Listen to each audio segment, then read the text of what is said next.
All right, so all during the early show and then a little bit in second cup, we saw some rain. Yeah. Are we expecting more later today? Well, some parts of the area definitely, but Okay. overall chances are pretty good the next couple of evenings. So Bring it on. we're excited. Right now, let's have a look from downtown at blue skies, but once again, you see the back edge of some departing clouds that brought the rain that Kelsey talked about here early this morning. And to be completely honest, that was a surprise. We had storms, last night as expected.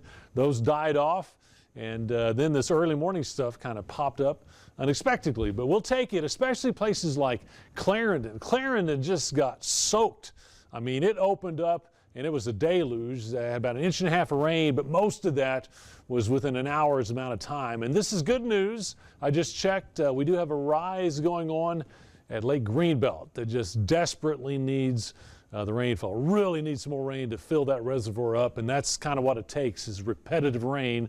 And if we can get it coming down hard and heavy like that, it's even better. But you see also last night we had some showers out across the west. That was what was expected, and then this eastern activity popped up and moved down to the south, and that was kind of unexpected. You see it leaving the area. The last couple of frames there, the rain pushing on down to the south. So right now we have cleared out. The sun is out. You can see a lot of that rain is pushed down to the south, and this is what we don't want to see.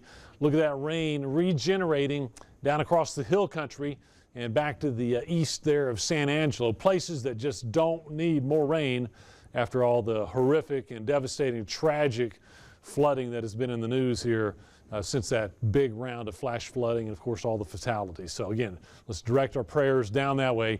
Temperatures for most of us in the 80s, give or take a little bit. We still have a few folks in the 70s, especially down at Tulia, 75, where the rain is just pushed out of there, at least the cloud cover.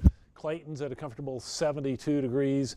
We have light winds, about 10 miles per hour, picking back up out of the south, and we still have a lot of moisture. This has been such a key element in the type of summer that we've had so far. We hang on to this moisture.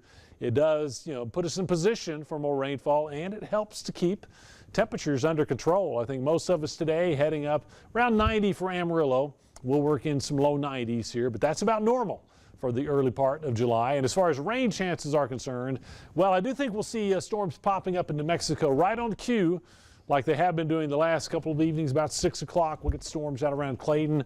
The question will be how far into the area will they make it before dying down, and there could be some stragglers overnight. So we're going to hold about a 30% chance of rain, but we'll focus, I think, on the western half of our area. This moisture supply going to be back again tomorrow. Really going to be back the next couple of days. Dew points well into the 60s.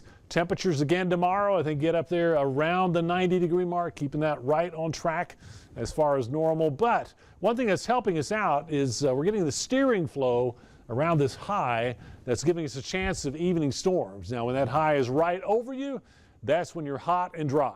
But when it's just off to our west, we get that flow off the mountains. It helps to steer those evening storms into our area. We think that's going to be kicking back up for tomorrow. This is tomorrow afternoon with another round coming in tomorrow night. Rain chances holding at about 30% tonight and tomorrow. Might kick down a little more sporadic activity. We'll have at least a slight chance going into the weekend. This is all the way through next week, really. Our 6 to 10 day outlook, that's above normal chances for rain. But as we go way into July, looks like about a normal outlook as far as temperatures are concerned. So we'll see that reflected here in our 7-day supercast. Let's say near 90 for the next few days with some rain chances. Temperatures may spike a little there Thursday at 96, but then we have another drop in temperatures with more rain, looks like, by the weekend. So, often, Kelsey, by this time of summer, we're hot, dry, we can't buy a drop of rainfall. Here this year, we haven't even hit 100 yet. That is true, and it's still July, And we're 4 and 5 inches above normal rainfall. So. Okay, well, the best way to always track with us is by our First Alert weather app. That's where you're going to get the most up-to-date information. That's right. Yes. So, thank